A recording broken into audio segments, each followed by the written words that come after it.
Relations and Sociocultural Impact, a conference by Al Jazeera Center for Studies and the Mass Communications Department at Qatar University on the 1st and 2nd of March 2023.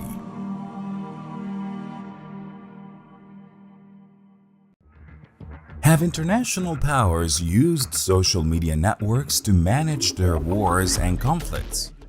علاقات القوة والتأثير الثقافي والاجتماعي الذي تحتضنه جامعة قطر في قاعة ابن خلدون، وهو المؤتمر الذي ينظمه مركز الجزيرة للدراسات بالتعاون مع قسم الإعلام بجامعة قطر. هذه الجلسة أردناها أن تكون مساحة فكرية space to discuss social media networks in the Arab world. So this session will be to discuss social media networks in the Arab world and how globalization of the medium and the distinctiveness or the globalization of the medium and the distinctiveness of the context. How these networks could promote human rights and rights of users. We have among the speakers Mr. Nasser Eddin Layadi, who is joining us via Zoom. Also, we have Mr. Yamine Boudhane. He is present with us here. And Mr. Mu'tasim Mustafa, he is here with us, and Dr. Hisham Akubash, Dr.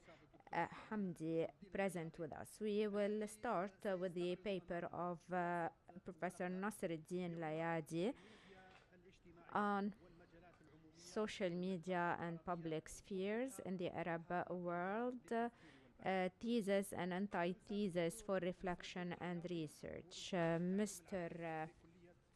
Layadi is a professor of higher education at the Faculty of Information and Communication at the University of Algiers. He taught at several Gulf universities, taking various positions both within and outside universities, served as the chairman of the Scientific Council at the Institute of Information and Communication Sciences at the University of Algiers, and an information communication advisor to the Algerian presidency. He has 17 publications on media and communication and has translated 7 books from French to Arabic, including Sociologie de la communication des médias, Sociology of communication and media.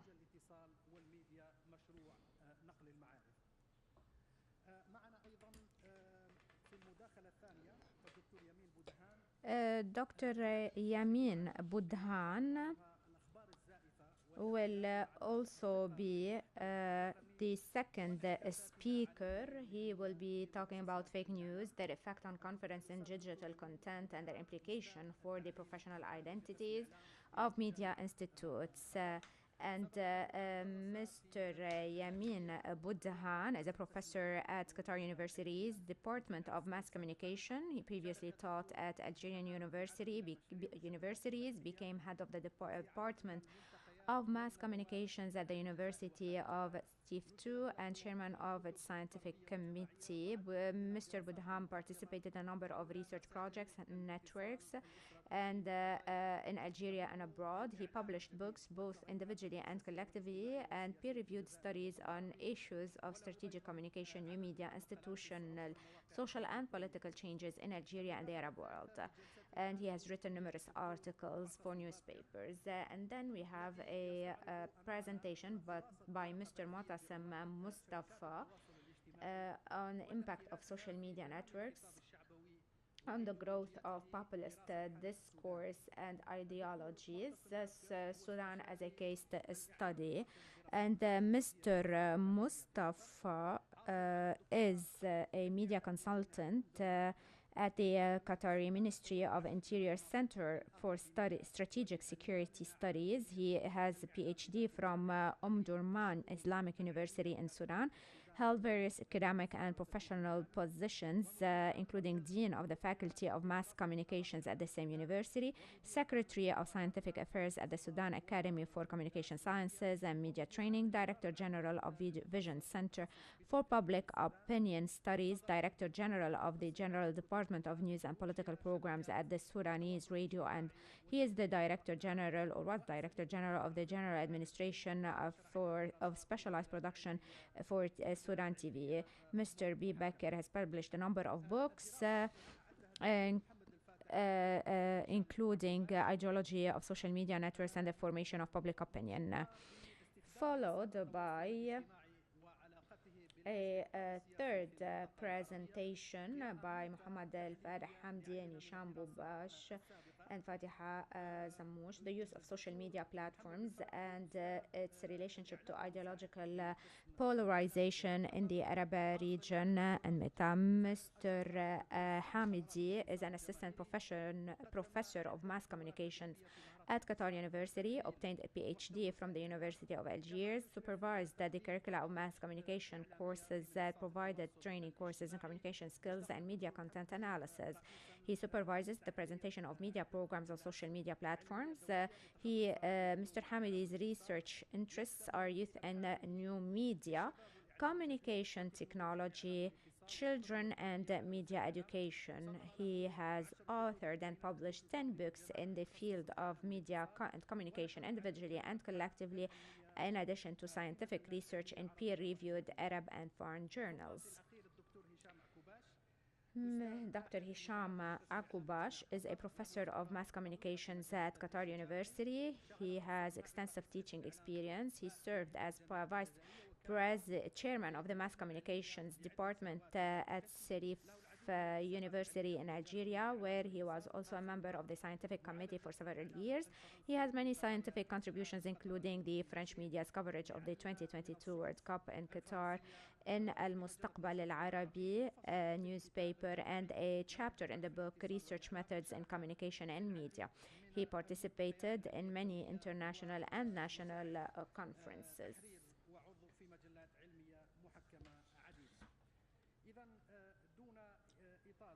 Without further ado, we will start with the presentation of Mr. Nasreddin Layadi.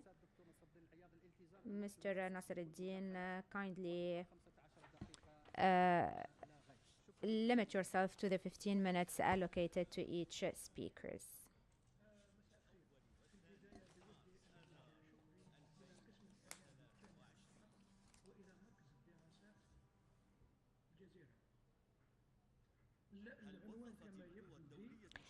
We apologize for not being able to hear the speaker well, as the video is running in the background as well.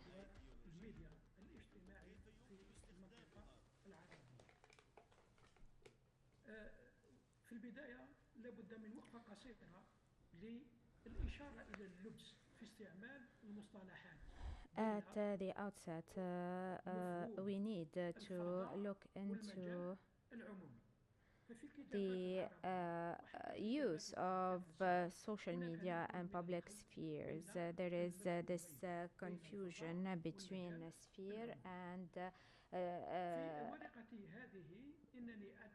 or between space and public sphere. And here in my paper, I'm talking about public spheres rather than space, because the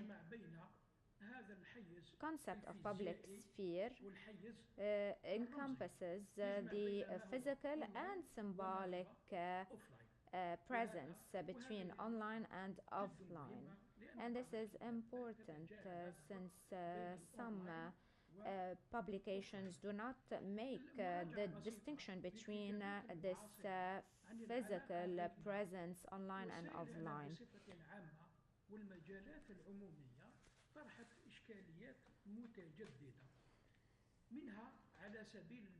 New topics are being subject to research. Are public spheres maintaining their initial definition under this social media booming is the internet considered a public sphere, that is conform with the Marx 1962 concept as raised back then. Can social media be considered a public sphere, or is it a replication of the bourgeois public sphere as raised back in 1962? For the Arab world, the problematic seems compounded. Why? It's due to the several considerations to take into account when talking about public spheres in the Arab world. We need to take into consideration the diverse characteristics within countries and between Arab countries and Western countries. And given the specificities of each Arab population and the use of social media in the Arab world. Young people in Manama or Riyadh, for instance, has its own purposes which differ than the use of social media in Casablanca in the Kingdom of Morocco, for instance. So there is this dynamical side of interaction in the modern media world. These problematics are subject to discussions currently, specifically on the relationship between social media and public sphere. Since 1962 and to date, there are renewed theses in the reading of public spheres. Some people promote that this is a living dead sphere, i.e. a zombie sphere.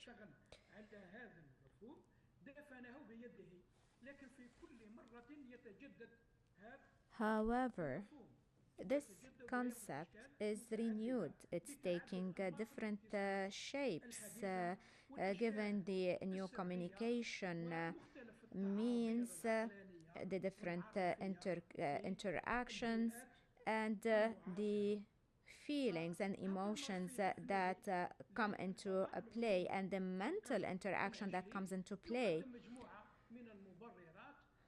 Number of justifications are presented to justify the fact that public spheres have become a zombie. There are new forms of social governance that include political marketing or promotion and public relations.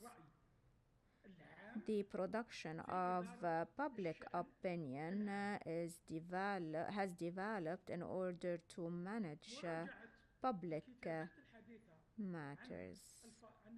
Modern publications in the public sphere requires us to change the paradigm in reading such spheres, such as to consider public sphere as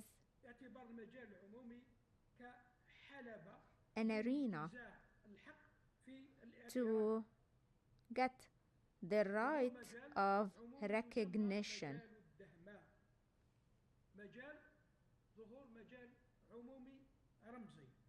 which is a symbolic public sphere in comparison to a digital public sphere. So these new types of the public sphere are based on modern studies and research material that have been explored. There are three directions to discuss this concept. Marx launched this new public sphere in comparison to the 1962 concept of the bourgeoisie public sphere, which is what media outlets did in the 50s and then TV channels in the 90s and today with the internet. A number of Arab researchers have also confirmed this vision. So they took this concept as a ready-made one and just confirmed its presence. Another direction is was to look into the public sphere in the Arab world specifically, saying that this public sphere is not existent due to the lack of public human rights, specifically highlighting the situation in Tunisia during the Ben Ali mandate. So this is a modern reading in the Arab world, where the public sphere is seen as an arena for change or an arena to obtain recognition or consider it a populist sphere, or what is called the Dahma public sphere, based on the modern and recent studies that were undertaken in Cairo in 2011. All these theses have their own bases and justifications. Allow me to raise some indicators that say the public sphere exists. One see this considers that social media platforms consider or create a public sphere as they are open to subscribers sharing videos, narratives, posts, and the different narratives that are being uploaded through different devices.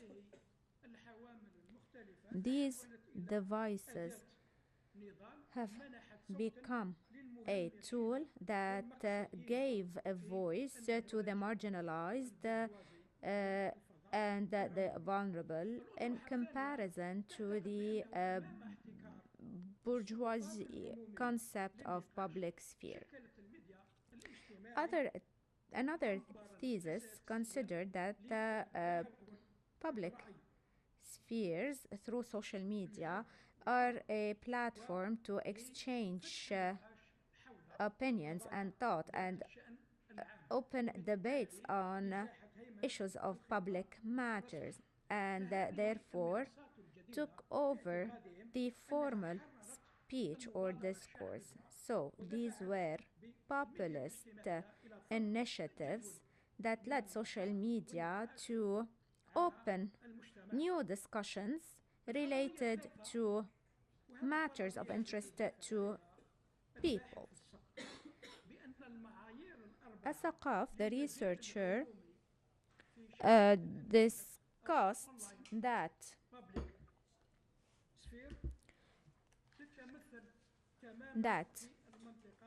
in public spheres in the Arab world say that social media are considered public spheres given that they are a media tool that reaches the different classes of society. However, this medium includes an increasing number of people who were in the past marginalized for their political convictions, language, religious affiliations. Another criteria is that most of the topics used to be political. Another justification considers that the topics circulated in social media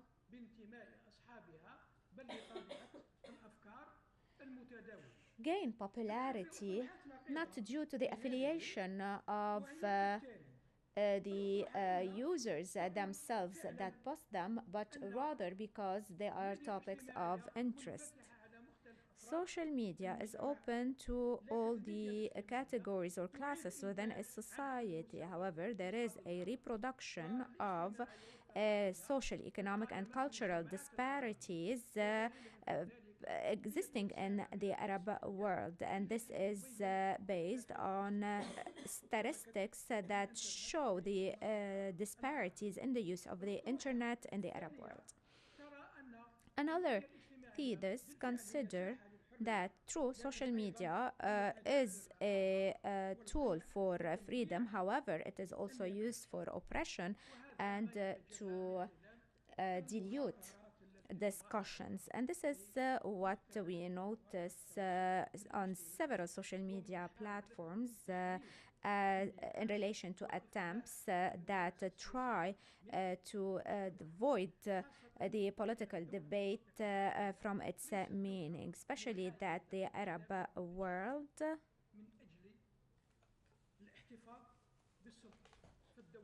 or that in the Arab world the powers or the parties in power strive to maintain their power and positions. Having diversity in competitive platforms that was raised in some of these theses requires further discussions. Another thesis is skeptical about social media as a public sphere, and this lies on a number of modern research material, as the social media is not made to create a public sphere, since it cannot impose one plan or agenda in the Arab world, given the diversity of users, which leads to distracting the attention, and specifically that social media in the Arab world is working under a type of homophilia.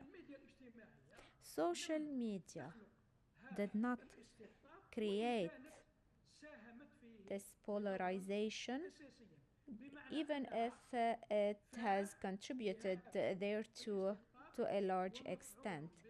This polarization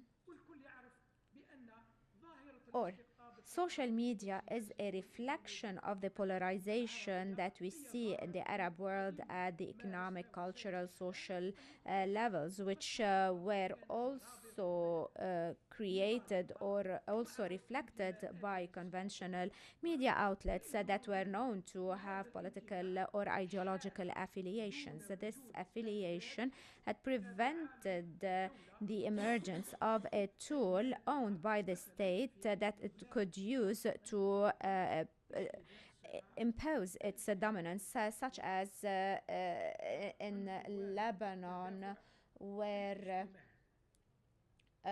the state or the government was not able to use this media to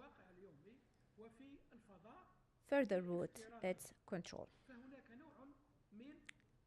In the virtual world, we see an interaction and dynamics between the different spheres. The modern citizen is currently living in social media. We notice today the presence of a mosaic of public spheres that are part of the internet or the digital public sphere.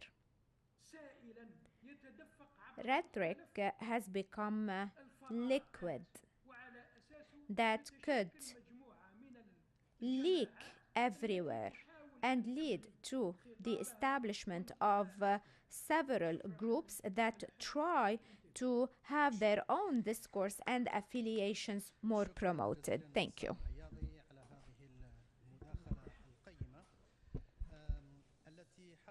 So thank you for this very precious intervention where the doctor clarified some key principles regarding the public space, noting that there are specificities to be taken into consideration to analyze social media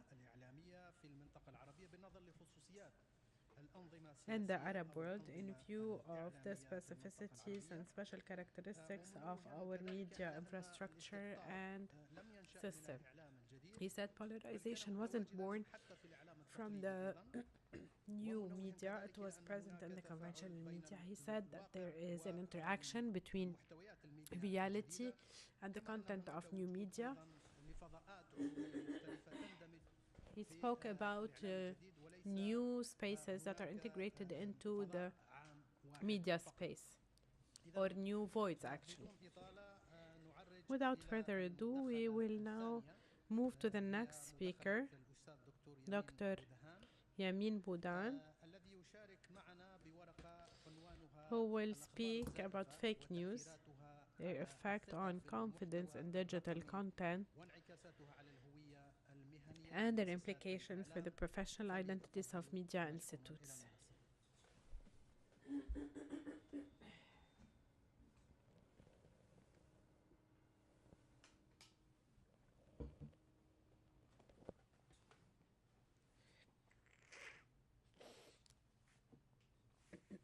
بعته lavender oil معي. In the name of God. Hello. بداية أود أن أعبر عن شكري لكل من سهر على تنظيم هذا المؤتمر. I thank the organizers, سواء ما يتعلق بزملائنا بقسم الإعلام كل اللي our colleagues from the media department and the different committees. لجنة التنظيم إلى غير ذلك وأيضا زملائنا بمركز الجزيرة للدراسات. I thank our colleagues in Al Jazeera Center for Studies and Qatar University Media Department. Thank you for attending this conference over 2 days. I will speak about the effect of fake news on confidence in digital content and how this affects professional identities of media institutes. I have 3 variables: fake news, mentioned in many studies in the last 2 days. The second variable is confidence in digital content, and the third one is professional identities of media institutes.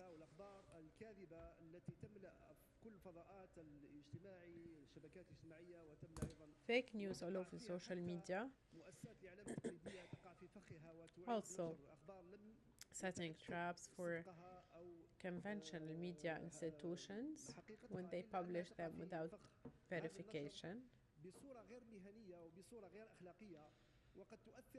are spread in an unprofessional, unethical manner, and it undermines the credibility and reputation of the outlets that repost them or reproduce them.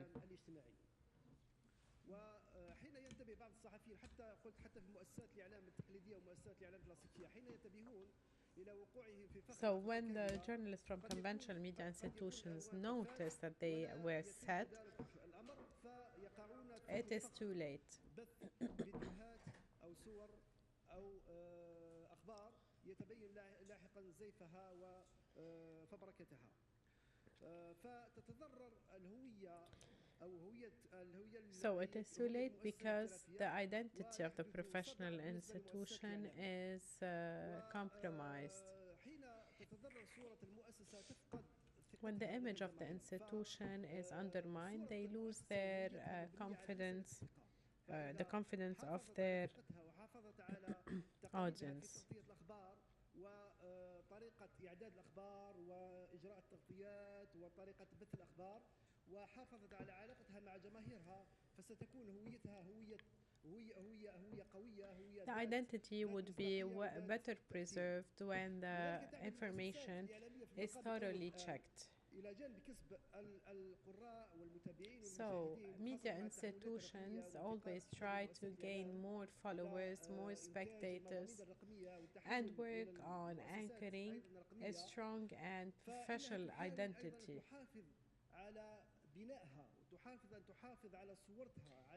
So, they publish, they broadcast only verified truth and facts, and should stay away from any spontaneous approach in broadcasting news or conveying news. So they should always verify the news and to avoid falling into the trap of disinformation and fake news. مثل وحدات الإعلام الاجتماعي مثلا في قناة الجزيرة وفي بعض القنوات BBC وفي بعض القنوات الأخرى. الدراسة هي دراسة ميدانية The study is a field study that was conducted through a number of interviews with Algerian journalists. I raised an important question, the effect of fake news on professional identities of media institutes in Algeria, their credibility, and their perception in the public's view.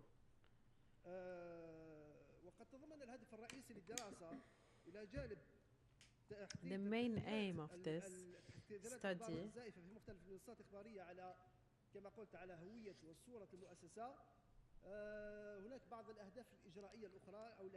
or there are some sub-purposes to identify the concept of fake news, their implications on the work of journalists and users of social media, identifying the concept of professional identity for media institutions.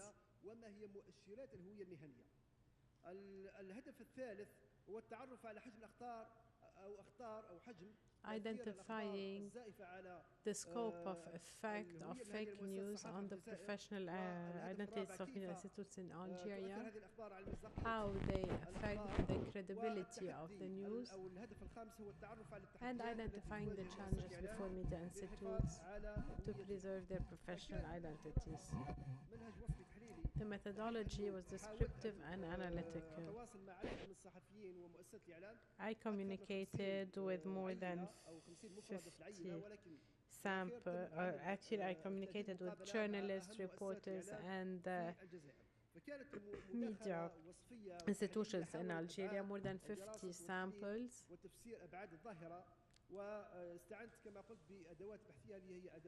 I also resorted to interview as a main tool. The main concepts are fake news, fabricated news, published on purpose to fool others, to deceive the reader, follower, spectator, viewer, to have them believe the fake news and doubt the real news. What is the professional identity? It is the intellectual and mental representations that allow individuals to feel that they belong to a profession. And procedurally, it has to do with how professional journalists introduce themselves in terms of the type and nature of their roles, their work, like an answer to the question, who am I?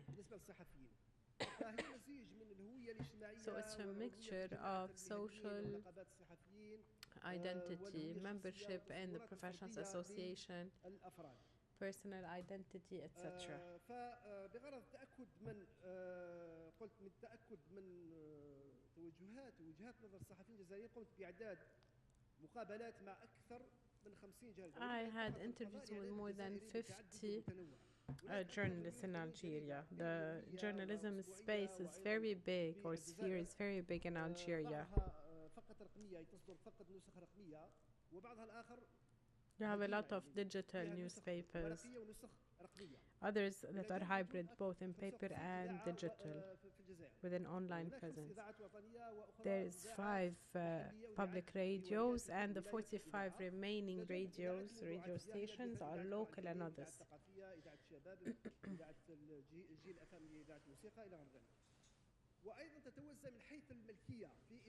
Also, in terms of their property or ownership, some are public owned, others are private owned. The sample that I have identified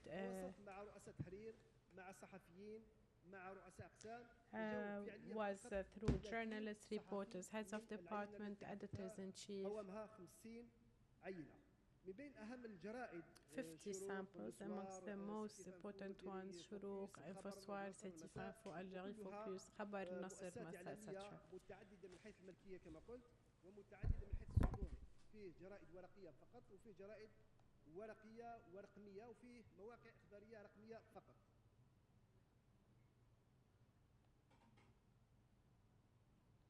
بعد ما قمت باستجماع أو الحصول على آراء الصحفيين كنت طرحت عليه مجموعة من التساؤلات حوالي 5 محاور أساسية وكل محور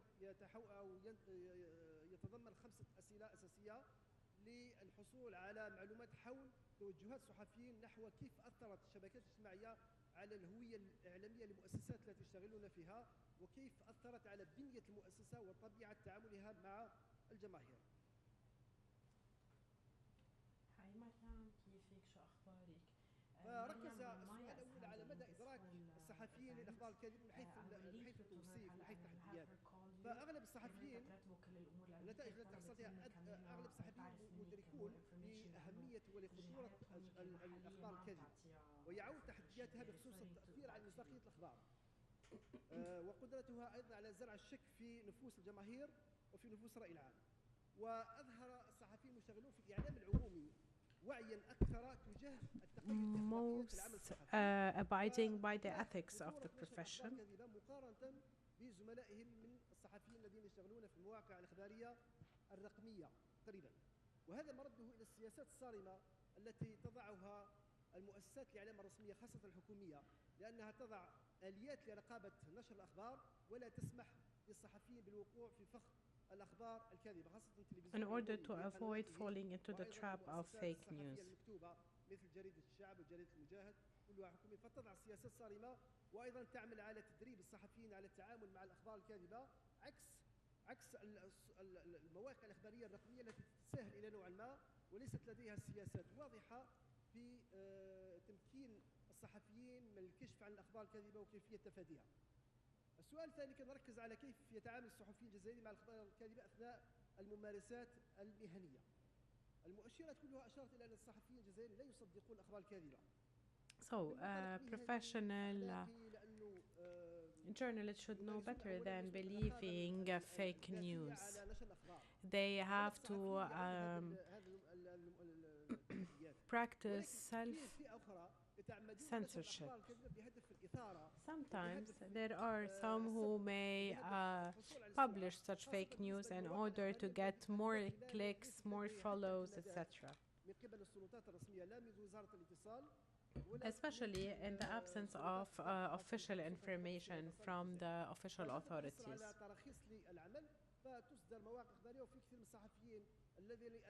A lot of journalists don't have a professional belonging or don't feel that they have to abide by the ethical code of conduct.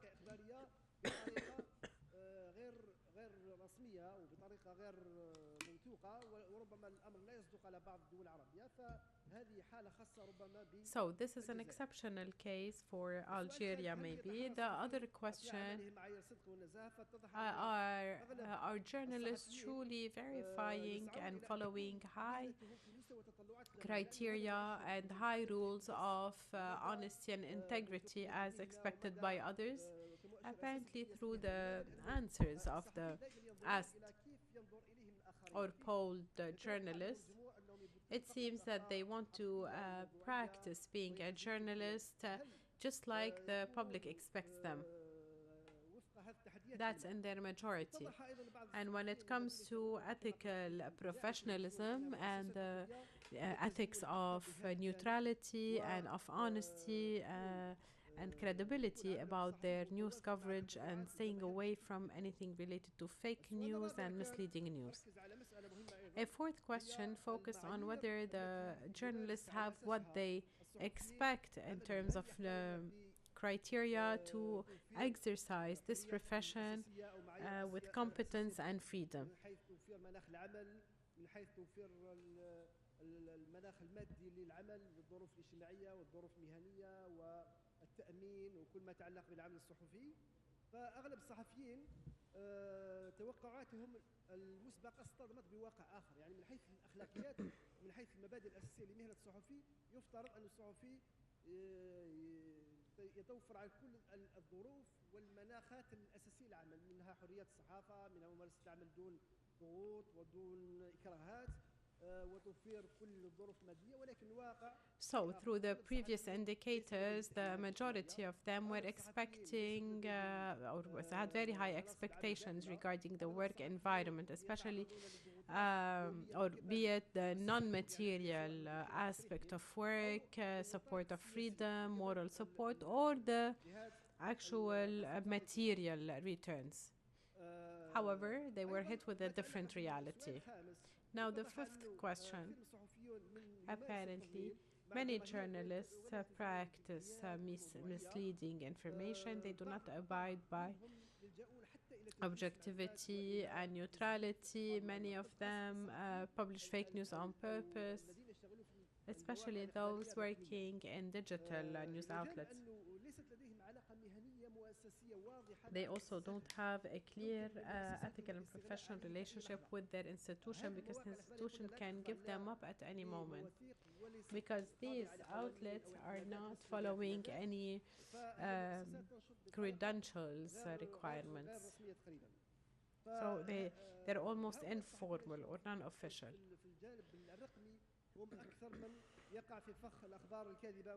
So those journalists are the most vulnerable to those misleading or fake news.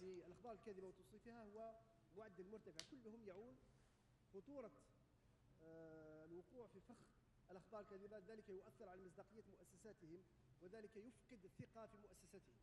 أظهر أغلب الصحفيين المشتغلون في الإعلام العمومي والإعلام الحكومي أكثر وعيا تجاه ضرورة التقيد بأخلاقيات نشر الصحفي، واتضح أن الصحفيين المشتغلين في الإذاعة والتلفزيون. So the journalists working in TV and radio and the 5 channels and even the 6 channels are more aware when it comes to the ethical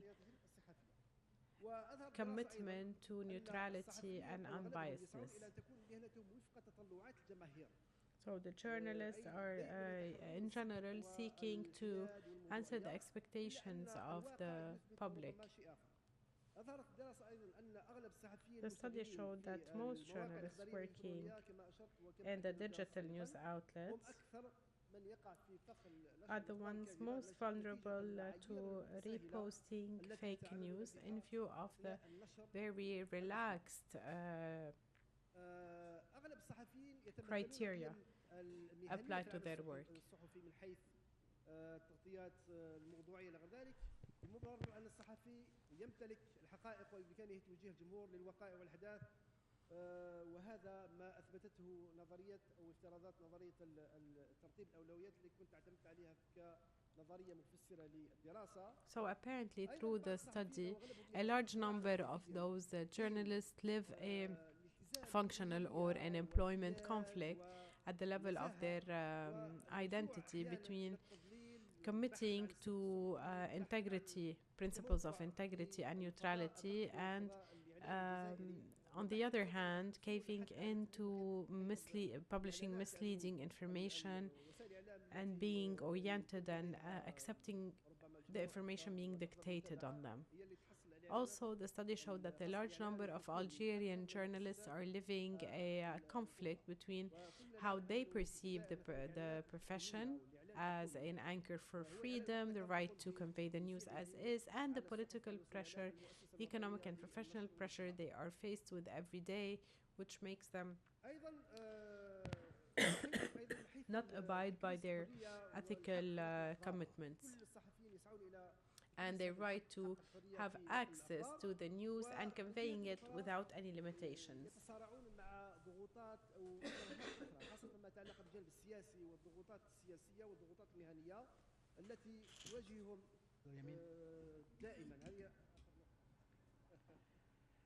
وتؤثر عليهم في ممارسة واجبهم الأخلاقي تجاه مؤسساتهم الإعلامية وتجاه أيضا الرأي العام المحلي في الجزائر وحتى الرأي العام الإقليمي الذي يتابع مؤسسات الإعلام في الجزائر سواء الصحف أو الإذاعات أو حتى المواقع الإخبارية الرقمية اللي الآن موجودة يعني بكثرة ولا نستطيع ربما هناك أكثر من 180 موقع إخباري في الجزائر بين رقمي ومؤسسات صحفية تقليدية.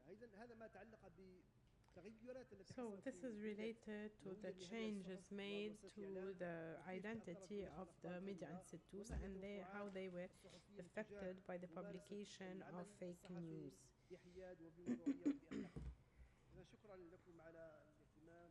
Thank you for your attendance.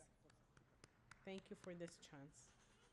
نشكر الأستاذ دكتور يمين بودهان. Thank you, Dr. Yamine Boudhane, for this very important intervention that highlighted a new aspect of great importance, which is the effect of fake news on journalism work, their role and media institutes in general. التي توصل إليها وأن الشبكات الاجتماعية انعكست إيجابا على بعض الصحفيين الذين يعملون في المؤسسات العمومية وفي وسائل الإعلام التقليدية بخلاف بعض الصحفيين الذين يشتغلون في وسائل الإعلام أو في الشبكات في المواقع الإلكترونية. So he said that the most vulnerable are the journalists working in digital news outlets.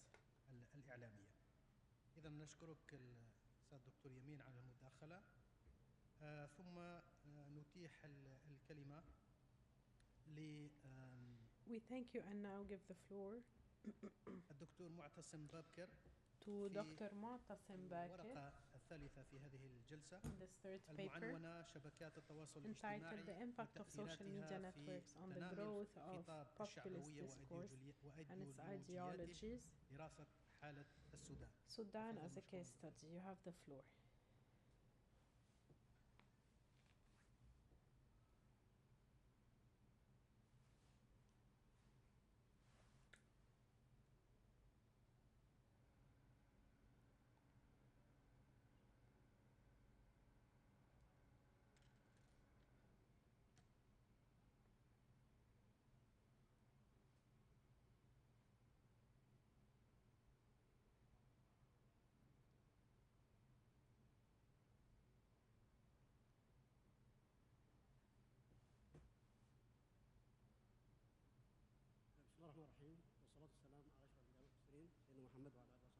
Peace be upon you. أشكر المنظمين أيمن هذا المؤتمر على هذه السانحة. وأبدأ بقول إنه السيد رئيس الجلسة مارس سلوكا شعبويا قدم فيه الأساتذة بالأبناء. We thank the President for of the conference and for allowing us this chance.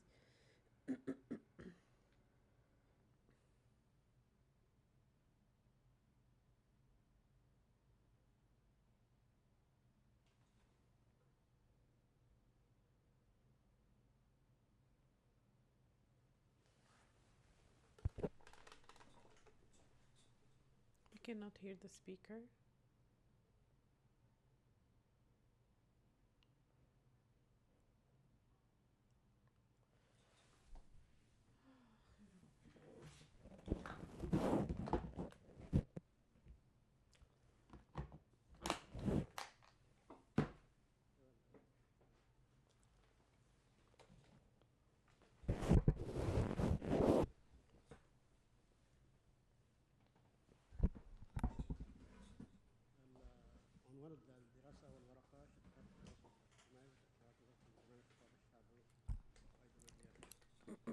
نقول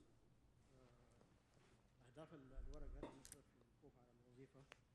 The main purpose of this paper is to identify the ideological function of social media as well as identify and analyze the effects of social media platforms and the development of populist discourse, presenting some explanations and analytical applications of that. The questions: how populists use social media platforms to convey their ideas. How does this affect the development of this discourse? And what is the type of those effects? So, 3 chapters: ideological function of social media platforms, populism and populist discourse in social media platforms, and analyzing the impact of social media platforms in the development of the populist discourse and its implementation of the on the Sudan case. Ideological function is divided into 5. We're talking about the function of social media platforms. The ideology of the means, of the image, of the text, of the advertising, and of the language. By the means or method, means giving power to the communications means to allow it to control the organization of the society. وتقريبا ممكن نختصرها في مقولة شارل ماكلوهان المعروفة بالنسبة لرئيس الإعلام: الرسالة الوسيلة هي الرسالة، الوسيلة هي الرسالة. Someone said the means is the message. شبكات التواصل الاجتماعي أو وسائل الإعلام عموما أيديولوجيا الصورة. Second, we speak about the ideology of the picture. One picture is worth 1,000 words, as some say. So it carries ideas, whether it was superficial or whether it presents a certain intellectual content, and whether it was moving or static.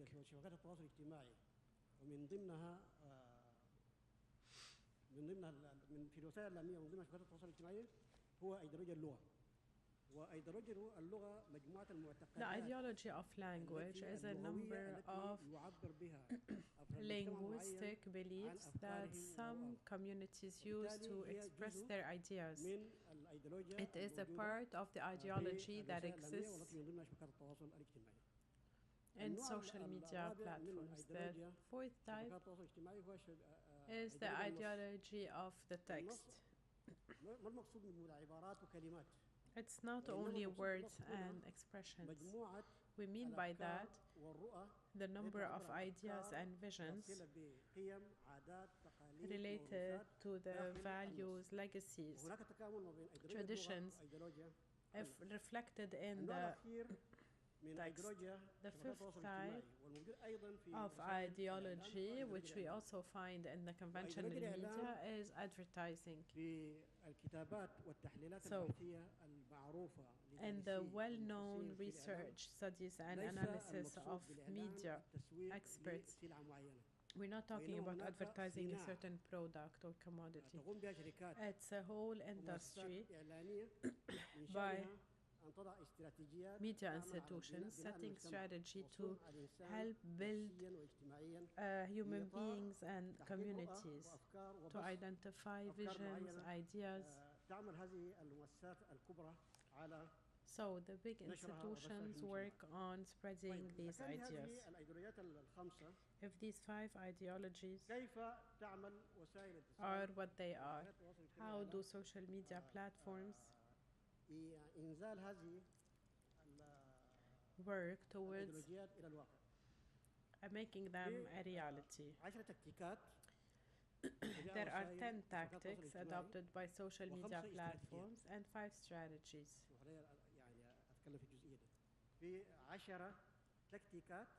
So 10 tactics and 5 strategies.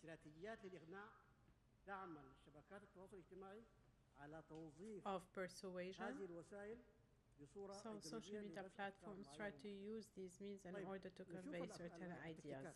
Let's look at the تكتيك tactics. التمكين، واحد. Empowerment or اثنين، enabling, تكتيك الهجوم المباشر. direct ثلاثة، attack, الهجوم الوقائي، الهجوم preventive الجانبي، attack, side attack, الدبلوماسية، diplomacy, الانسحاب التكتيكي، tactical ويسمى withdrawal, إبراز والتركيز على الحاجة للتغيير.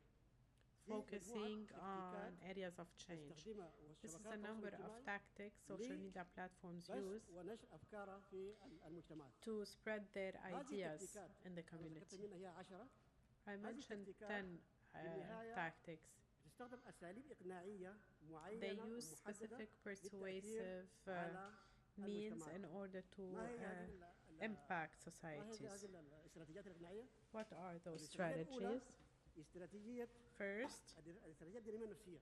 الاستراتيجية الدينامية النفسية اللي هي مخاطبة العاطفة والوجدان. psychological strategy through عاطفي أكثر من emotions, عقلاني. through والاستراتيجية الثانية الاستراتيجية feelings. الثقافية الاجتماعية. مراعاة Second, عادات social, وتقاليد socio-cultural من خلال strategy, أفكار معينة taking محددة into consideration هذا المجتمع.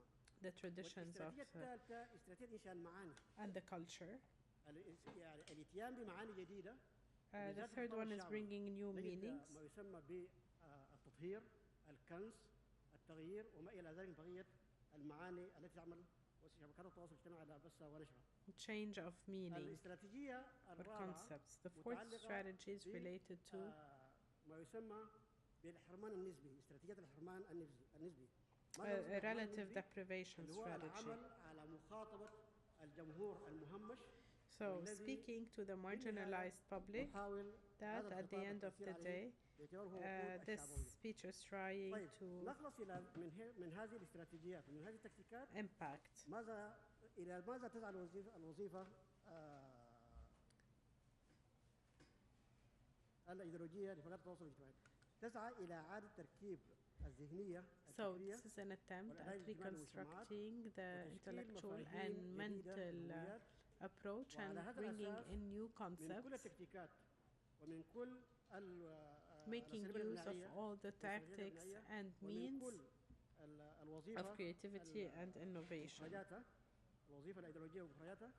هذه الوسائل بتقوم بهذه الأدوار. الدور الأول إثارة الرأي العام، والدور الثاني تثبيت تشتيت الرأي العام. First is to instigate public opinion. Second, to confuse public opinion. Also, the cyber political distortion, in addition to political marketing and the support of the eye. لشبكات التواصل الاجتماعي. طيب لما نجي للشعبوية والخطاب الشعبوي. Talking about populism and populist discourse. Populist discourse is not a new concept. ولكن مع شبكات التواصل الاجتماعي However, with the ظهرت من جديد. with social media and there is a new populist discourse that stems in this modern time, and it is noticed as part of combating political power and giving more praise to people. Populist discourse has its characteristics and principles. It is a misleading discourse. It is a simplistic and instigating discourse. These are among the characteristics of populist discourse. Social media played an important role in the growth, promotion and spread of populist discourse. Regarding my case study, why did I choose Sudan for this study? السودان جزء من أفريقيا، وأفريقيا عرفت الخطاب الشعبوي منذ فترة بعيدة. Populist discourse was part of the life in Sudan and in Africa until 2018. Populist discourse was more focused on foreign directions. During colonialism, or we have the colonialist period, and in 1973, the Ugandan and Zimbabwe populist discourse of the president back then until 2015 and 2018 during the events in African countries. In Sudan, unfortunately, is directed against the state institutions, and it is directed towards or inward towards the different families, tribes, groups in Sudan. So it is disintegrating of the state. It is a destabilizing populist discourse. Again, it is a populist discourse instigating citizens against each other and tribes against each other.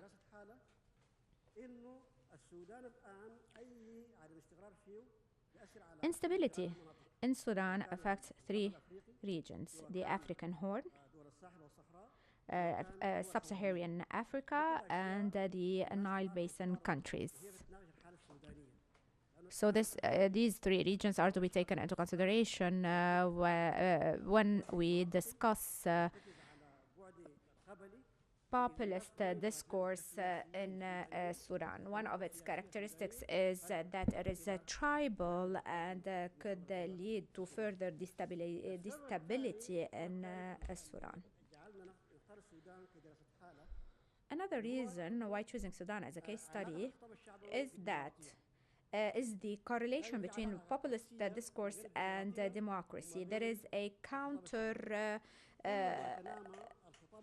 role or impact of populist discourse. The more popular this discourse becomes, the least democratization would be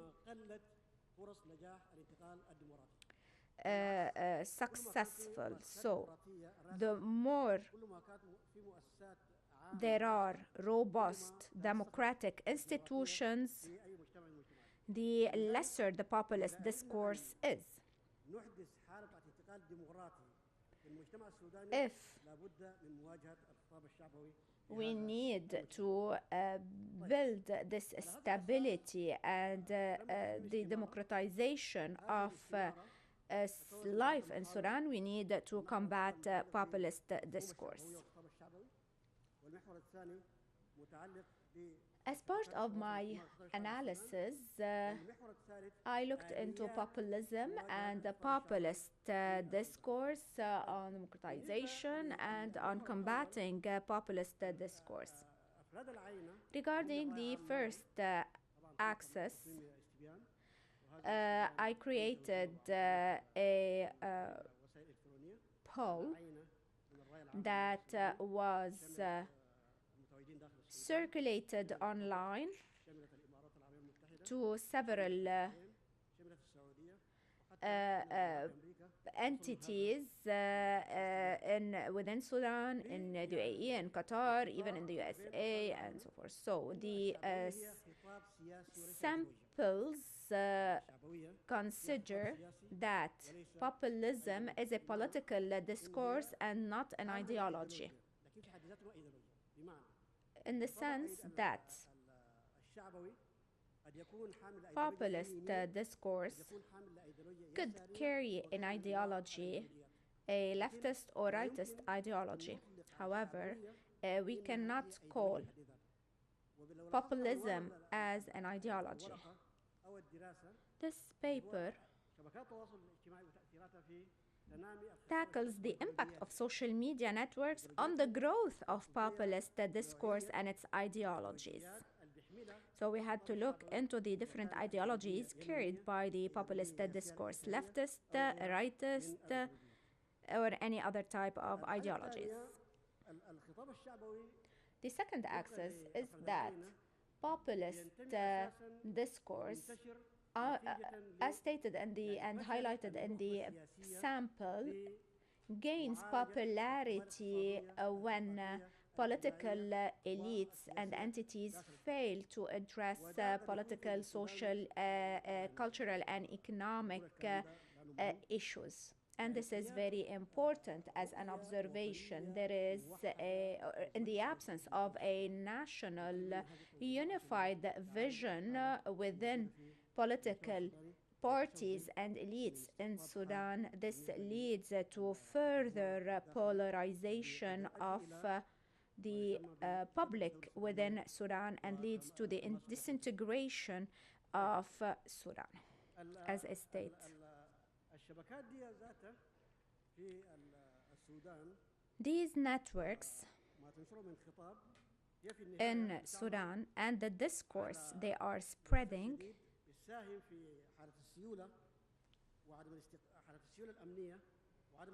are leading to further insecurity and instability, and also furthering the void in the current public institutions in Sudan.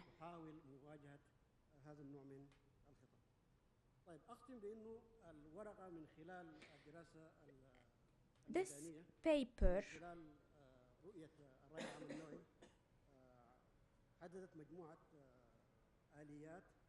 by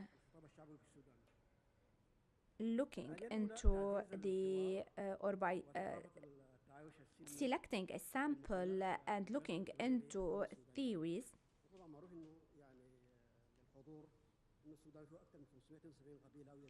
lead us to the conclusions that I just mentioned. We know that there are different social components in Sudan, and therefore we need to promote dialogue and the culture of coexistence among the different social components of Sudan. We also need to expand education and to strengthen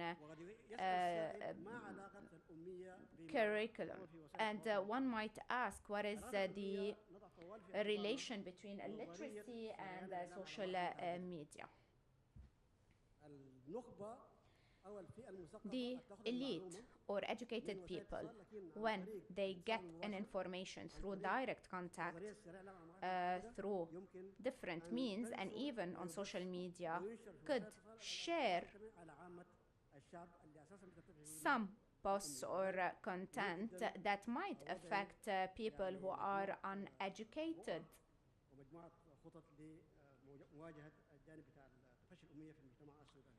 So action should be taken in order to combat illiteracy in Sudan. There is also a need to pass necessary laws to regulate the work of social media networks. We need to distinguish here between these regulatory laws and the freedom of expression. These are regulations or laws that govern the work of social media networks by combating fake news, disinformation, misleading information, hate speech, and xenophobia. Different sessions of the conference have been talking about this issue, which is media literacy, since yesterday, be that when it comes to conventional media outlets or digital media. And with that, I come to the end of my presentation. Thank you for your attention.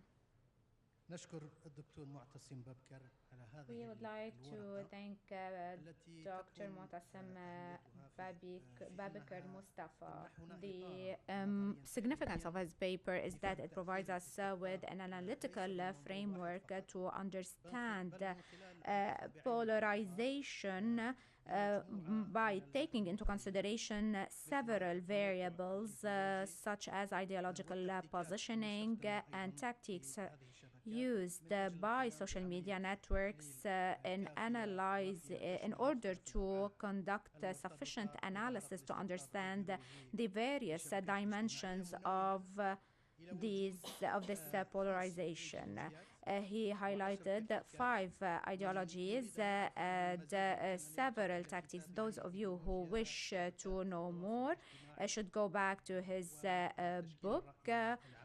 on وبعد social ذلك media درس and public النموذج opinion السوداني من خلال creation. He تحليل also looked الإيديولوجيات into أو the أساليب Sudanese الإيديولوجيا المستخدمة framework by في analyzing the different لاستقطاب الشعبوي means أو to الخطاب الشعبوي or leading في to the growth السودان of populist وخلص إلى discourse, and مجموعة من التوصيات concluded للتغلب with على a number إشكالية of الاستقطاب الإيديولوجي conclusions في to السودان. overcome شكرا جزيلا دكتور ideological معتصم. polarization in Sudan. Thank you, Dr. Mutasem. We give the floor now to Dr. Hisham Akubash and Mr. Muhammad Al Fateh. We start with Dr. Hisham Akubash on the use of social media platforms and its relationship to ideological polarization in the Arab region. He will be giving a meta-analytical reading of a sample of previous studies. He will start with a 5-minute presentation before giving the floor to Dr. Al Fateh to continue with the outcomes of this study. So we start with Dr. Hisham. Thank you, Mr. May the peace and blessings of God be upon you.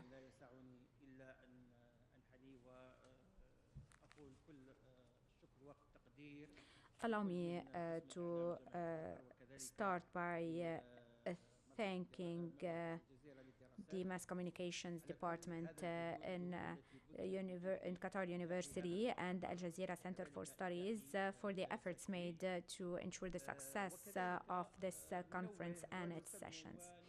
We value and commend the topic of this conference, as Dr. Abdurrahman mentioned. These questions that are raised are of large significance under the digital revolution.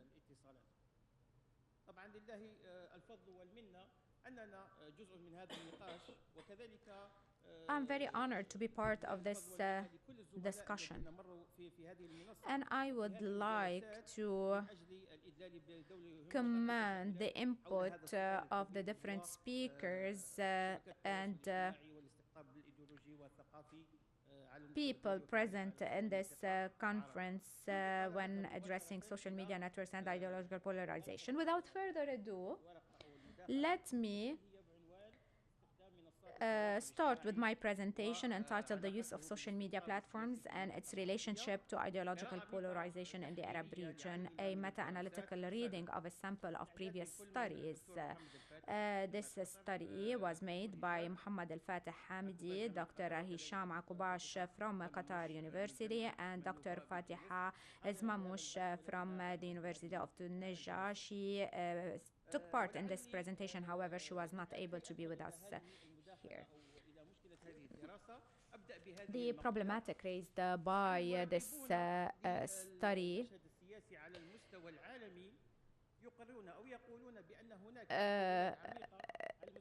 tried to look into the different opinions that we see worldwide through the political landscape that has seen the rise towards populism and populist discourse, as stated by Dr. Mu'tasim earlier. This has been noticed during the US presidential elections and in some European countries. In the Arab world, we are not spared this new growth in the in some Arab countries. There was the Arab Spring that took place. This movement, globally or at the Arab world level, has raised a number of questions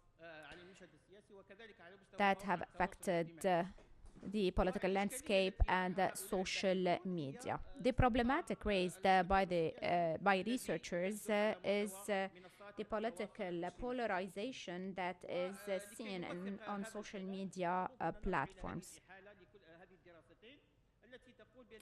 We looked specifically into two studies.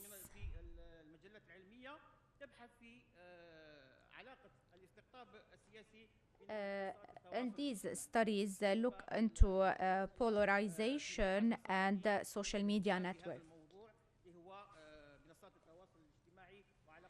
And therefore, in the Arab world, the question that begs itself, do we direct this movement in the Arab world? Do we have the same research concerns vis-a-vis social media networks and political polarization?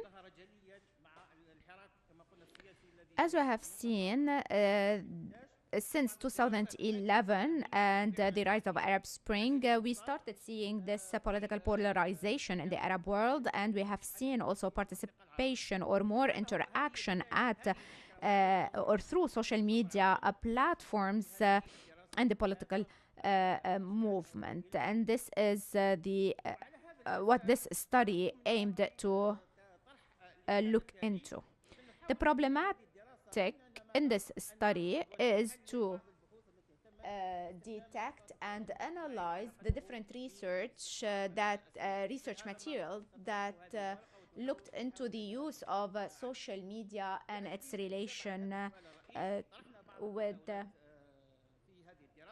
political polarization. The first question addressed by this study is the nature of the different issues that were addressed in different papers and that are related to political polarization and social media, the different variables that were taken into consideration, and the theoretical comparisons that were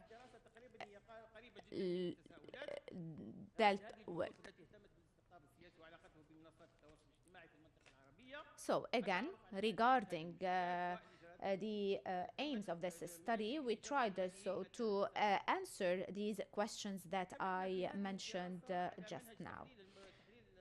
We tried to adopt a meta-analysis in an attempt to look into several studies that addressed any of the topics that I mentioned.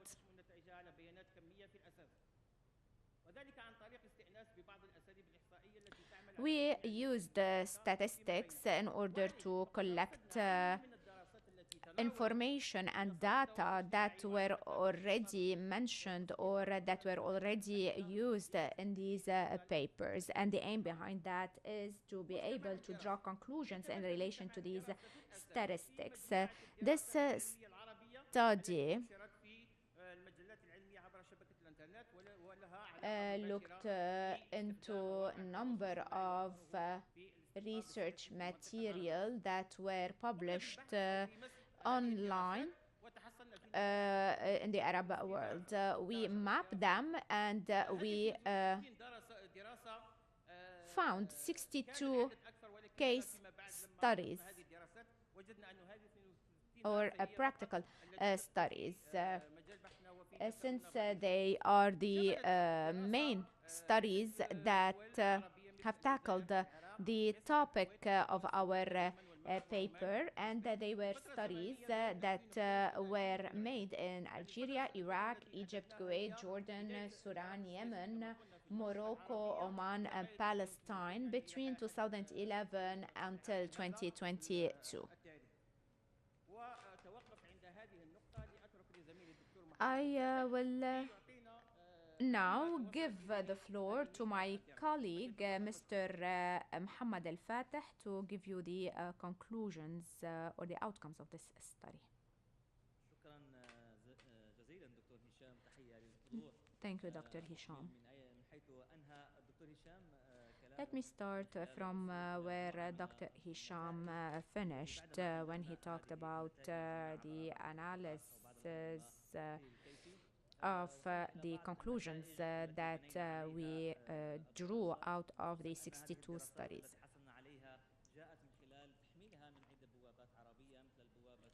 We downloaded these papers on different portals in Algeria, Iraq, and were published in many Arab magazines.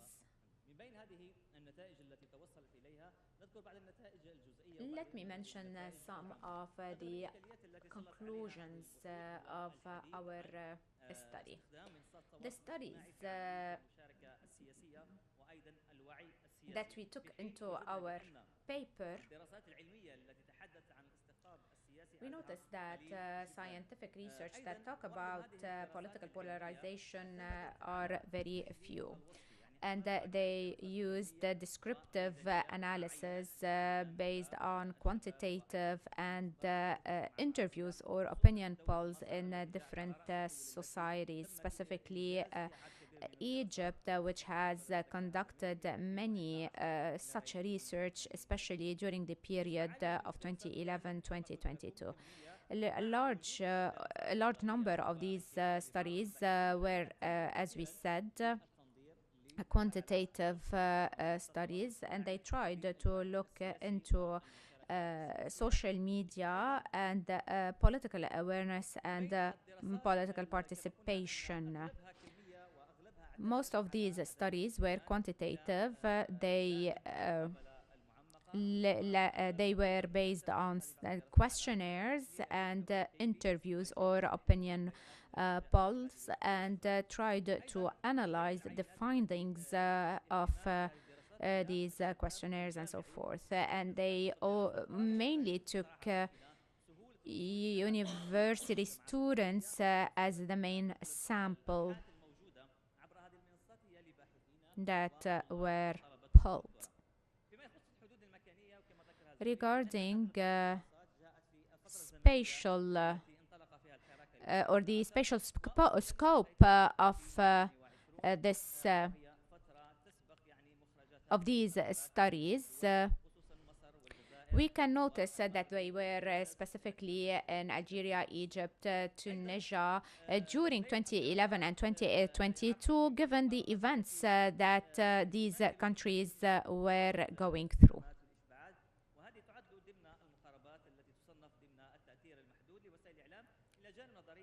They looked into addressing theory in their analysis when addressing the issue of social media and the political landscape. Our analysis of these papers we noticed that these papers used social media networks and looked into its relation with the political polarization. And the reason behind that is due to the political situation in those countries. We also noticed that there is a clear relation with what was happening in those countries, and that they were gaining popularity given the increased number of users, and they were also expanding the political ideologies. The changes in Arab countries had led to reconsider many of the existing problematics. Especially that there were some issues that were not mentioned or covered by conventional media deliberately and non-deliberately. These studies tried to, or social media, as stated in these studies, tried to convey the or to give an expression of the public opinion, especially in Egypt after the toppling of Mubarak's regime, for instance. There are new paradigms in broadcasting through social media platforms. In addition to their content, the recipient thereof, and redistributed the roles among them. We can talk here about different roles and not one specific role that social media platforms play in terms of interaction with the people or political awareness, shaping public opinion, and also spreading different issues of public interest. Given the different social networks, the audience is no longer easy to be controlled, especially that many studies have concluded that different social categories in the Arab world use social media websites for several occasions, which led them to have a more political engagement and raise their political awareness on a number of issues. And again, I would like to say that we looked into these social media, their relationship with the ideological polarization, and to what extent they were contributing to political awareness. So we have different variables, fast moving, and these given the change in technologies. And these studies were not able to forecast or to make forecasts for the future when it comes to these topics. These studies try to look into the relationship between social media and politics. However, they were only characterized by political polarization.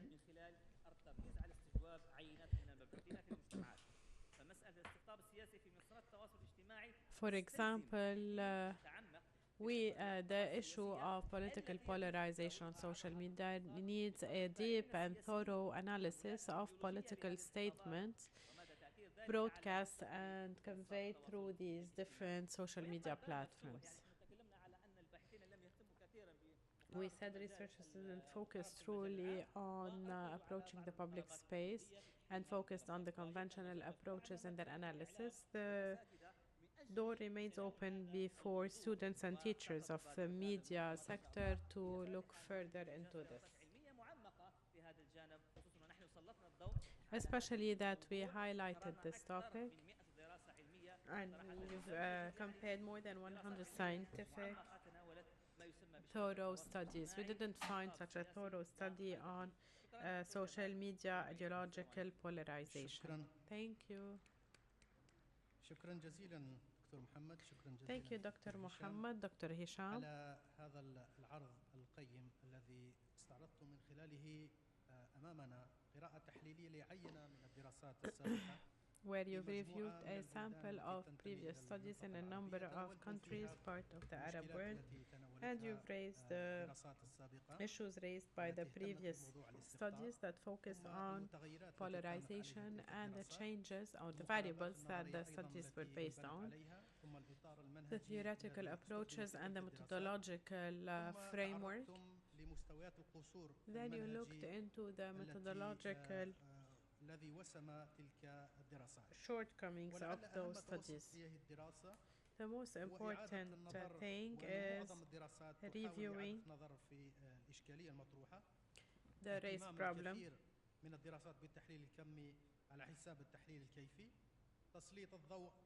highlighting in many studies the political dimension as a variable and the lack of strong and solid theoretical frames that should have been accompanying all these studies.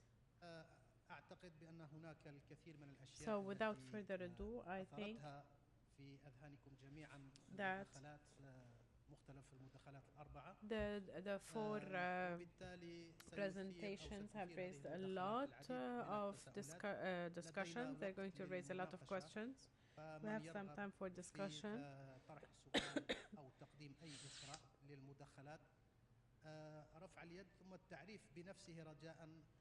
We kindly ask you to raise your hand and introduce yourselves.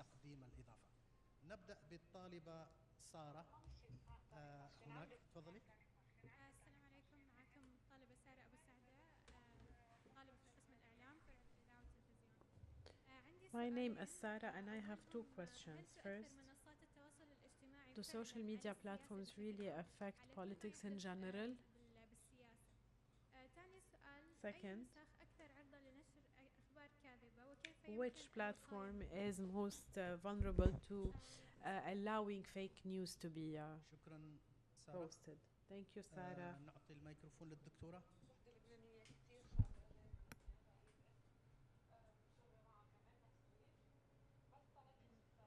شكرا جزيلا الأستاذ الدكتور نصر الدين العياضي، الأستاذ دكتور معتصم بكر، دكتور محمد الفاتح حامد وهشام عكوباش ودكتور يمين بودان. شكرا لكم جزيلا على هذه المداخلات البحثية القيمة. والحقيقة لي تعليقين الحقيقة للجميع المتحدثين إذا أمكن يعني التفاعل معهما كما ترون.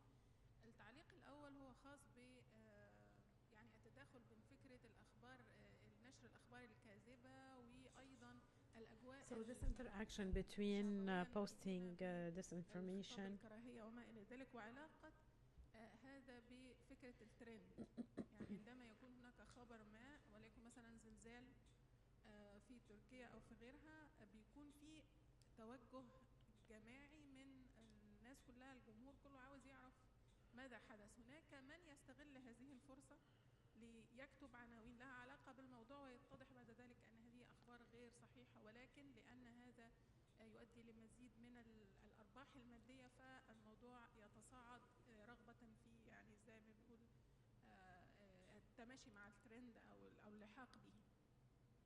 يقودنا هذا إلى موضوع آخر هو So this leads us to another topic, which is the lack of ethical standards. نقدر نقول مرجعية أخلاقية دولية لتداول المعلومات أو حوكمة استخدام وسائل التواصل الاجتماعي. يعني لا يوجد شيء مثل ذلك حتى الآن، وأعتقد أنه الموضوع هيكون صعب. I think this is going to be very difficult because until now governance of conventional media institutions still raises a lot of problems, so let alone digital media governance. So I think that getting there at a global level is very difficult, but trying to adopt it at the national level is going to be even more practical.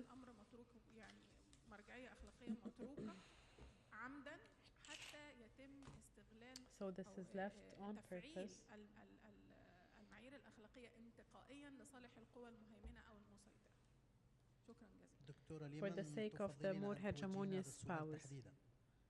Please be more specific in your questions, ma'am. Who would like to answer that? I would love to hear them.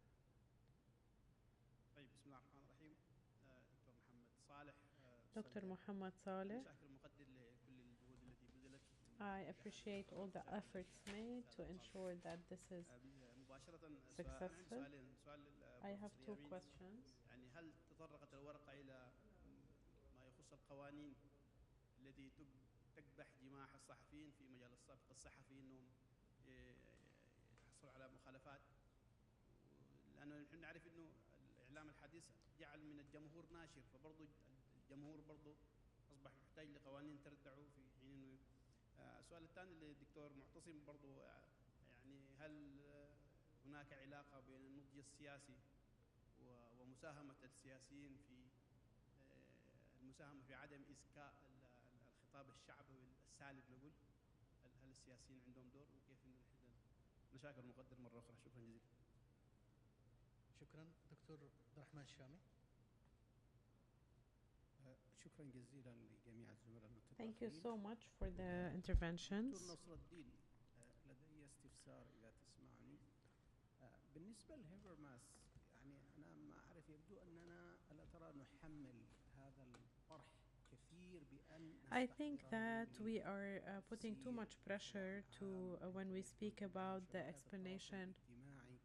هيفرماس لما وضع المفهوم هذا كان يتحدث في سياق مختلف لكن أنا أتساءل نحن ربما لم نجد المداخل. I wonder, maybe we didn't find the right theoretical entrances to deal theoretically with this technological dilemma. شبكات التواصل الاجتماعي فقط مجرد تساؤل. دكتور معتصم Dr. Mu'tasim, شيق ومهم لكن ما هو المحدد الذي يقول بأن I'd like to know what says that the discourse of social media platforms can be judged as populist. What is the procedural definition of populist discourse? Social media reflects all categories of the community, the extremists, radicals, the populists, the elitists. What did you rely on to say that this is something that has official authorities behind it?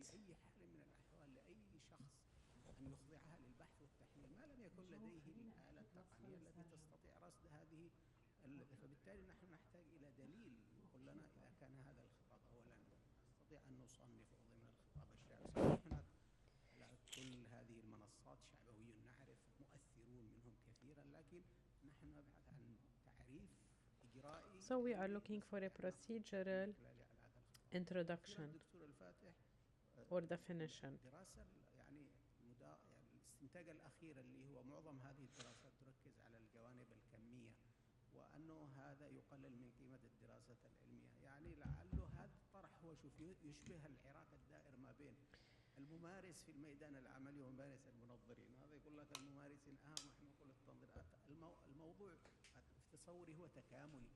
So I think there is a complementarity between qualitative and quantitative studies. There's no conflict. One gives me the analytical dimension and in the absence of quantitative indicators, sometimes we're closer to jurisprudence and personal explanations and interpretations. Thank you.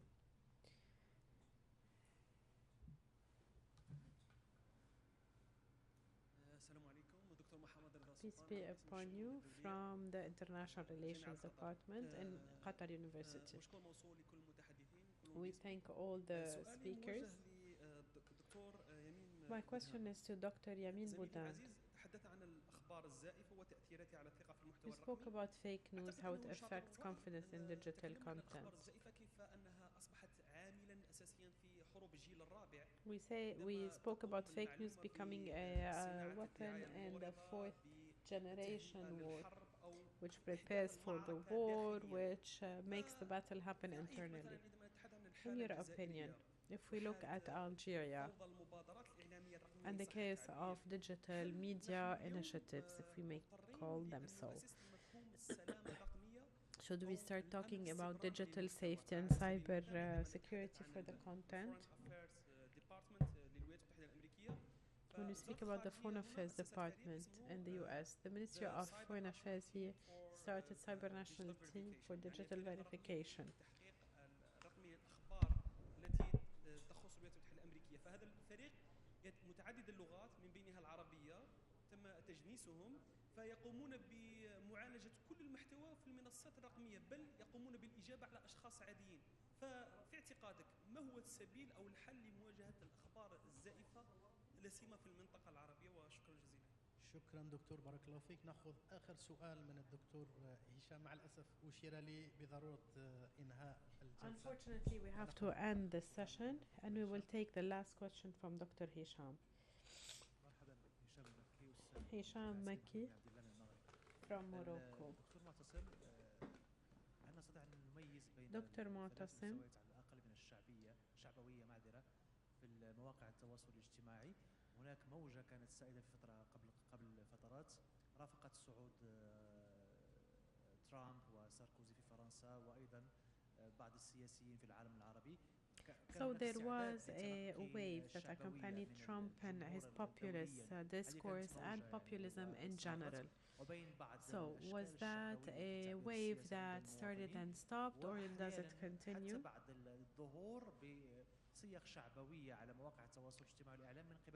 Even when manifesting through populist manifestations, some politicians cannot even help or cannot attract any base. The question to Dr. Yamine Boudhane, fake news, we may suffocate that in three phases. First, the production of fake news. What are the motivations that make some journalists deal with this product while competing with the non or informal? أنا أريد أن أتحدث عن تضييق أو إبطاء حركية انتشار الأخبار الزائفة. So I'd like to talk about slowing down the spread of fake news on the digital social media platforms. This is related to the users. بين علاقته الشخصية بالشخص الذي يرسل إليه محتوى معين ومدى مصداقية ذلك الخبر. فحينما يرسل لي صديقي الخبر أشاركه بشكل تلقائي.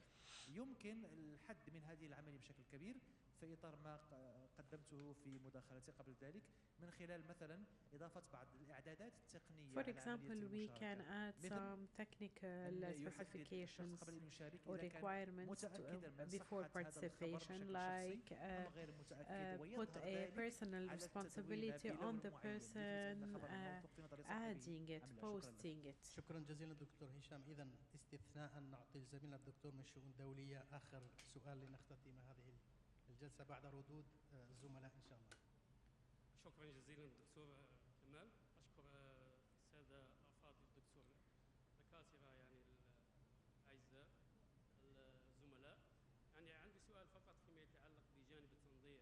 يعني الزملاء لاحظت أن هناك يعني نوع من الجدل النظري حول تفسير ظاهرة الاستقطاب الإيديولوجي. ف يعني أنا عندي نظرة، أنا قد أبدو متطفلا لأني أنتمي إلى قسم الشؤون الدولية ولا أنتمي إلى الإعلام والاتصال، ولكن رغم ذلك فأقول فهل هذا الجدل يعني يعود إلى قصور نظري؟ My question is, this controversy is due to the lack of theories?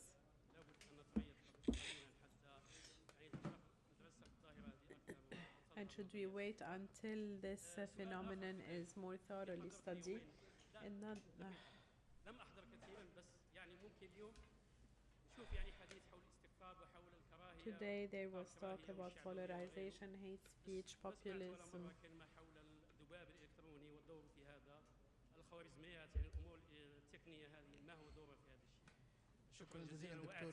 كثيرا. هو في الحقيقة أيضا نتفق معك في الجزئية، ولو أنه تم التطرق I agree with you on this. This dimension was raised yesterday, نتفق معك في أنه كان يمكن albeit partially. Yes, you're right. We should have allocated the session for electronic trolls and bots. فهذا بعد أتمنى إن شاء الله أن So I hope this is a dimension that is also raised in the discussion by our colleagues. يمكن سأبدأ بالدكتور معتصم ثم نمضي من I will اليسار start with إلى Dr. Mu'tasim. We will start عفواً. from the left. راح نبدأ بالأستاذ الدكتور العياضي نصر الدين. Dr. اسمحوا لي Ayadi دكتور العياضي. Nasruddin. تفضل دكتور نصر الدين. شكرا دكتور كمال. Thank you, Dr. Kamal. الملاحظة البسيطة اللي قدمها The small observation I have to Dr. Abdurrahman. دقيقة. What he said is very مع accurate, بعض التصويبات. but it needs some المجال corrections. العمومي أصبح الآن بمثابة الرئة التي يتنفس The منها public sphere or this digital media platform has now become إلى السياسة إلى علم الاجتماع a way for the intellect to vent in all different domains: economy, culture, art, entertainment, etc. وما كتبه هابرماس توقفت في 1962 مع الأسف. It was back in 1962 that we saw the last of مساهمات معاصرة contributions of we couldn't hear the name. في كثير من الأحاديث لمؤسسات إعلامية ومساهمته، لكن هذه لم تلفت نظر الباحثين، معظم الباحثين العرب. أعتقد أن أي نقاش Researchers didn't focus much on that. I think that every research on the public sphere has to take two main turning points. ويتعلق بالميديا First, it is related to social media. Why is it called a turning point? الحديث عن المجال العمومي Because there's talk about the public sphere from the level of discourse to the level of social relations and building friendships and ties based on social premises. The second part is the emergence of social movements in this current millennium, which differ from the social movements that emerged last century. The difference lies in the fact that they are decentralized, non-ideological, they are more populist. So this turning point made the discussion about the public sphere move from the discourse to the political sphere and the daily practices. I hope this is thoroughly researched. As mentioned by Dr.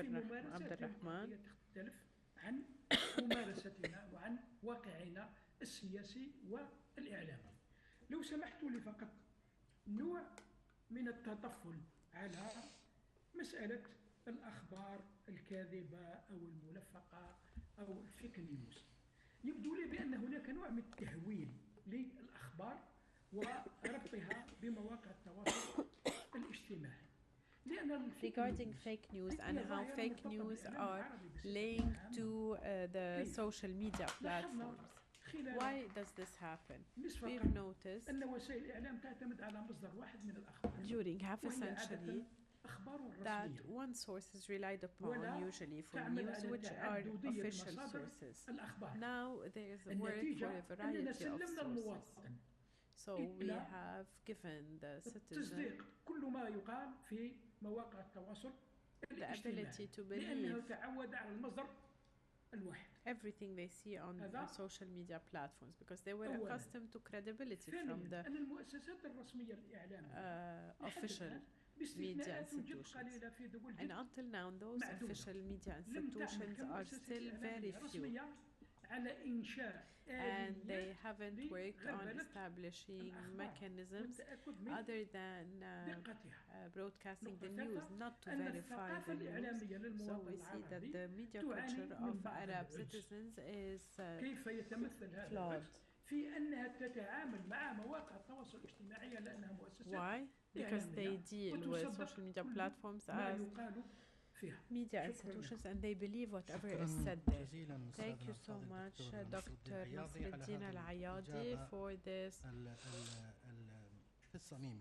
elaborate answer. Straight to the point. We go now to Dr. Mu'tasim.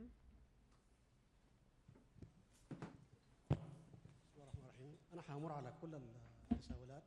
I'm going to answer all the questions that were asked. مرورا بدكتور محمد من كلية أكاديمية جوعان بن جاسم، دكتور الرحمن الشامي وخشام. طيب بالنسبة هل الإعلام بيأثر في السياسة ووسائل التواصل الاجتماعي؟ معروف بالنسبة لمدرسي الإعلام إنه في ثلاث أنواع من social التأثيرات. media platform, there are three types of تأثير في المواقع effect. والاتجاهات وتأثير في السلوك. Cognitive كل is الوسائل one of الإعلامية them. قد تؤدي ما يسمى بالتأثير المعرفي. أما التأثير في المواقع والاتجاهات أو التأثير في السلوك تدخل فيه Now, مجموعة as for the effect on the behavior, it includes a number of economic, political, social, cultural, and intellectual التأثير في المواقع والاتجاهات effects. يأتي مرحلة ثانية. This comes as a second phase. And the second phase نقف عندها دون أن يأتي تأثير سلوكي. بمعنى may not have a behavioral effect. يعني معجب بسيارة So you have a person that likes a certain car and they can أو يشتريها. buy it and drive حصل تأثير معرفي، حصل تأثير في مواقع الاتجاهات، لكن ضيق ذات اليد لم يوصل إلى التأثير السلوكي. بنفس الوقت the behavior didn't get affected. The same goes for the political work. لكن منازلهم Sometimes من سلطة أو سلطان.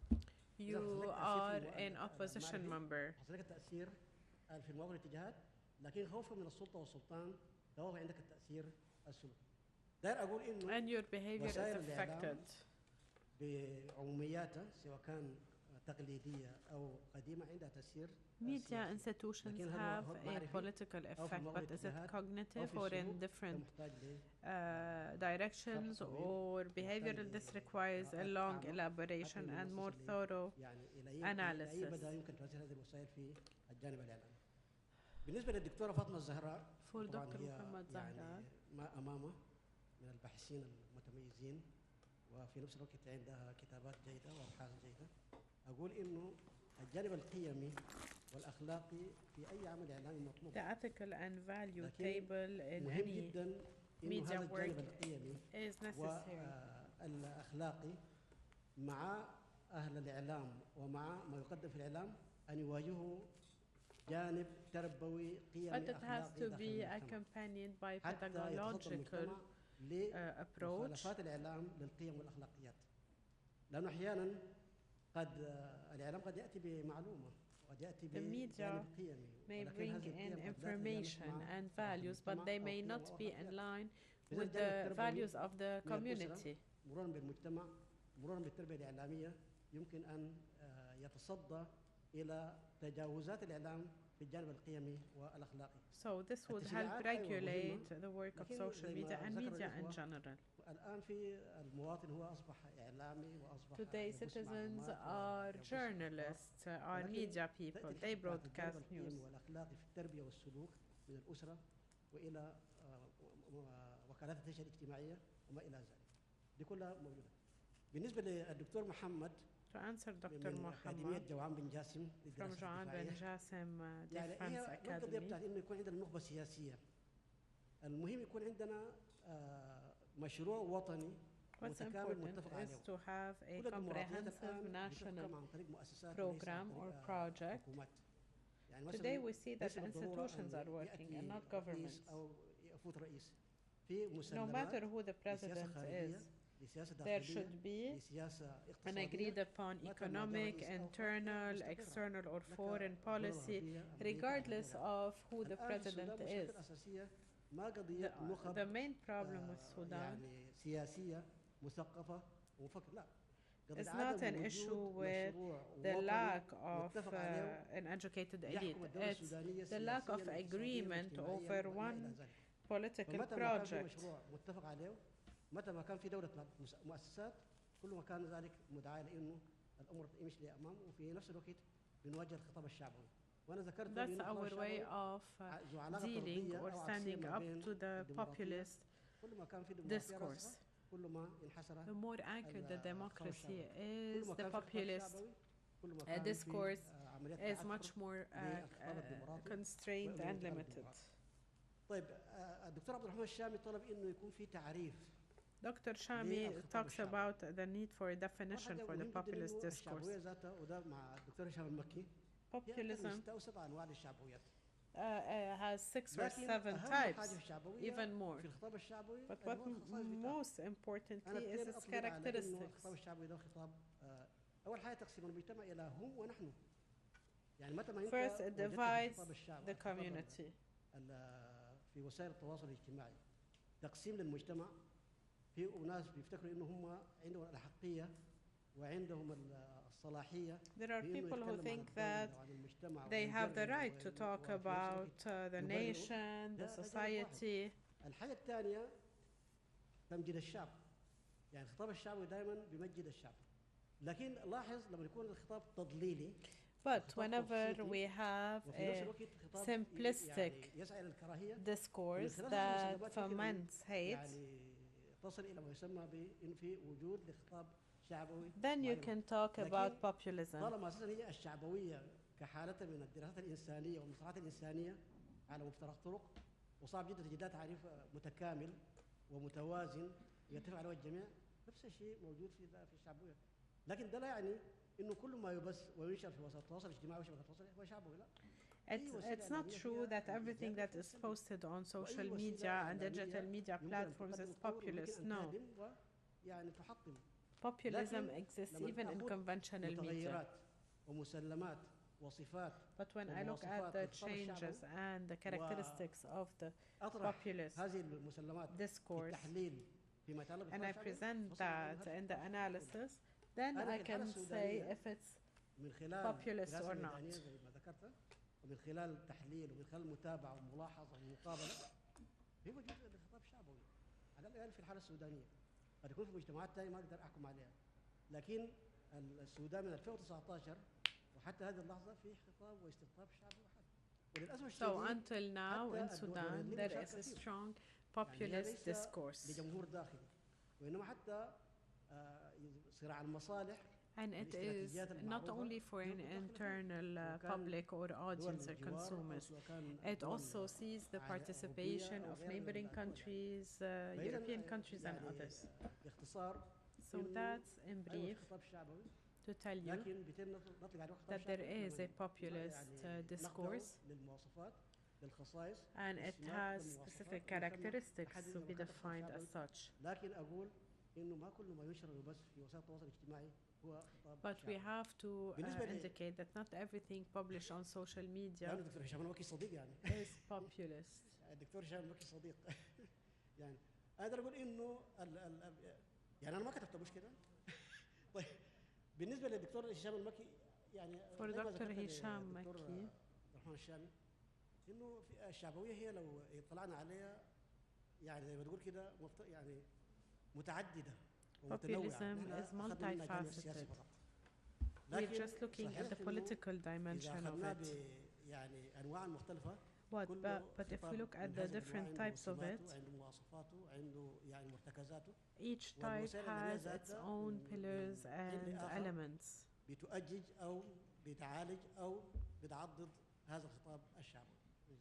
Thank you. شكرا جزيلا دكتور معتصم. أنا متأكد من أن الدكتور معتصم في الورقة البحثية أكيد بأنه وضع تعريفا نظريا للمفهوم وتعريفا إجرائيا. I believe that Dr. Nasser provided several definitions. Dr. Hisham, do you have anything to add? Because I believe that Dr. Mu'tasim has answered many of the questions. I would like to answer Dr. Abdurrahman when he talked about the different qualitative and quantitative studies and conflict between them. We didn't look into a comparison between quantitative and qualitative ones to see which of them is more dominating.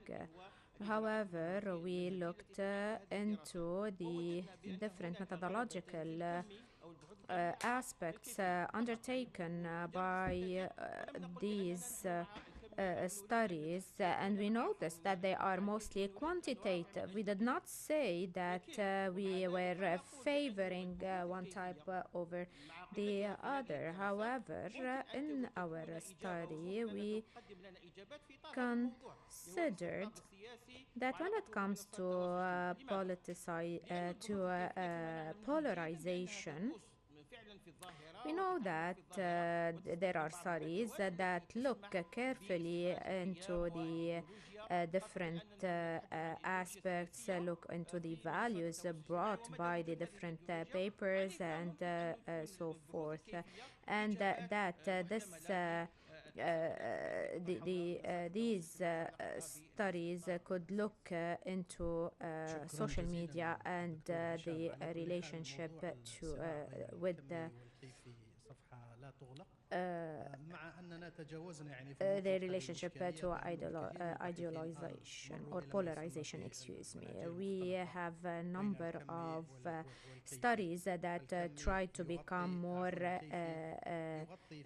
that try to be mixed studies in order to guarantee better conclusions that cannot be achieved through quantitative studies. بسم الله الرحمن الرحيم.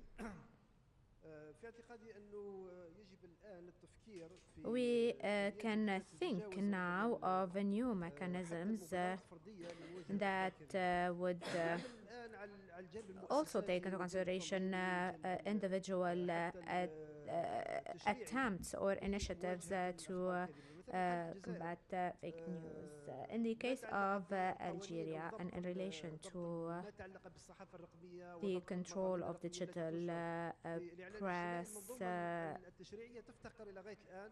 legislations don't or lack the type of legislations or text that could provide thorough control of digital media.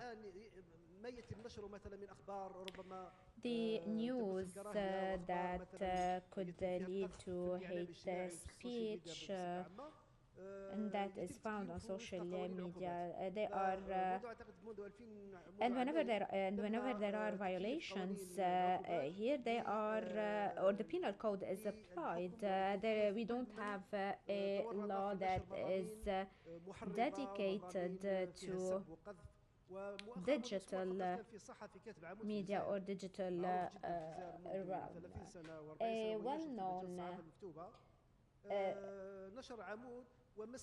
journalist in Algeria published a column and based on which he was arrested and subjected to investigations. When we talk about misleading, about instigation, about creating tensions among people and so forth, controlling such content, for instance, requires having institutions that would be in charge of detecting these violations and both the ethical and the legislative frameworks have to be working hand in hand. We give the floor now to Mr. Mohammed Al-Fatih. I have a comment on what Dr. Al-Habib said regarding his input. Definitely, we looked into the different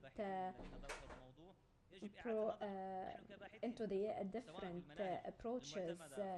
However, based on what we noticed, for instance, about the different curricula and about or methodologies rather, and we noticed that we need to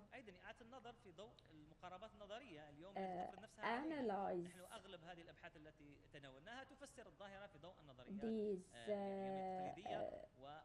to analyze the material or these current studies using new tools. سواء نظرية استخدامات الإشباعات، نظرية ترتيب الأولويات، أو النظريات التي تدرس اليوم في الجامعات العالمية التي ممكن نحن لا Since we ندرسها have بالطبع، ولكن new هي theories لابد الآن على that الباحثين، وهذه خصوصا are موضوع being الاستقطاب في ضوء منصات التواصل الاجتماعي يحتاج إلى مقاربات نظرية تواكب هذا التحول في المفاهيم في المناهج addressed. So وأيضا we في need to المقاربات. have شكرا جزيلا. different approaches. شكراً We need to جزيلاً have the دكتور tools, محمد. theoretical and وصلنا practical لنهاية هذه الجلسة. approaches. شكراً We جزيلاً come to the end of لجميع this المتحدثين في session. هذه I would الجلسة like على to مداخلاتهم النوعية. thank the وصلنا speakers لنهاية هذا for their المؤتمر valuable الذي نتمنى interventions. أن تكون And جلساته with قد this last session, we come كانت to the end مثمرة of this conference. We hope ومفيدة that بمحتوياتها بتحليلاتها the وبتوصياتها أيضاً. recommendations, نشكر الحضور conclusions, على and تفاعلهم وعلى analysis حضورهم معنا اليوم. in the نتقدم papers أيضاً ونجدد شكرنا لشبكة and in the الجزيرة sessions were ممثلة في مركز الجزيرة good للدراسات على المبادرة الطيبة بتنظيم and مع قسم الإعلام were بجامعة beneficial قطر. for you. We would like once again وفي to thank ختام جلسات Qatar هذا University المؤتمر and Al Jazeera ندعو Center for الفاضل Studies. الدكتور عبد العزيز We would القوع like العميد to المساعد call قطاع اللغات Abdel والإعلام Aziz والترجمة، Al-Kawar from وكذا the الدكتور Department مختار of الخليل مدير مركز الجزيرة للدراسات the لتكريم of المشاركين في translation